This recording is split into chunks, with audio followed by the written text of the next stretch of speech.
কী খুঁজছিস? এগুলো বাদ দে। শোন, একটা জিনিস খুঁজছিস যখন এই জায়গাটায় এসছিস, একটা জিনিস খুঁজে দে। ওই গোপালের চান করার জন্য মানে সকালবেলা যে স্নান করাই ওকে, ঠান্ডা জল, ওকে একটা ওই যে সে গরম জল করে না, ওই মিনি ইয়েগুলো চায়ের কাপে যে থাকে, ওই একটা খোঁজ তো দেখি। এটা কিনে দেবে আগে বলো। হ্যাঁ, তুই আগে ওটা খোঁজ। এটা কিনে দেবে, কেনার আর শেষ নাই। ওই চায়, হ্যাঁ হ্যাঁ, এই জিনিসটা ছোট, হ্যাঁ মিনিটা খোঁজ একদম। এরকম হবে দেখি একদম ছোট কাপে, হ্যাঁ ওইগুলো কাপে চোবানো।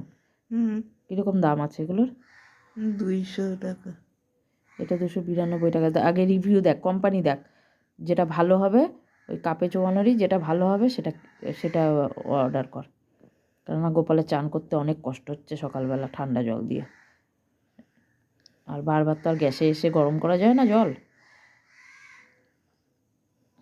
এটা দিয়ে জল গরম করে ওকে স্নান করাবো। কেন একটা গিজার লাগাই দাও।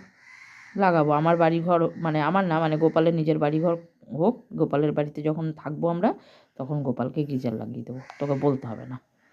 লোকের বাড়িতে থেকে তো এইসব হয় না। ওটার দাম কত?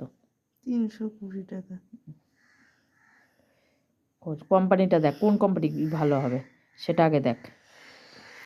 ওটা নেবো, রিভিউটা দেখ কত। রিভিউ পাচ্ছি না, এগুলো রিভিউ তা আনার পরে যদি আবার নষ্ট হয়ে যায়?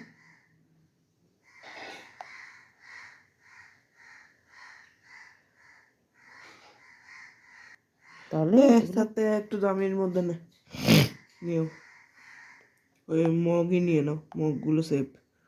আরে ওই মগ আছে আমার ঘরে, ওটা খুঁজে পাচ্ছি না এখন, বাদ দে, তুই এটাই নিয়ে দে আমাকে। চিনিগুলোর দাম কত এগুলো? 1.5 লিটার। একদম ছোট, 1 কাপ চা 2 কাপ চা জল ধরবে সেই রকম। ওগুলোর দাম কত? ওই তো মিনি ওই একটা আছে। কালকে দোকানে কত বললো? 700 টাকা। কত যেন বলেছিল। এটা নিয়ে নাও। কত দাম? 2 লিটার 689 টাকা।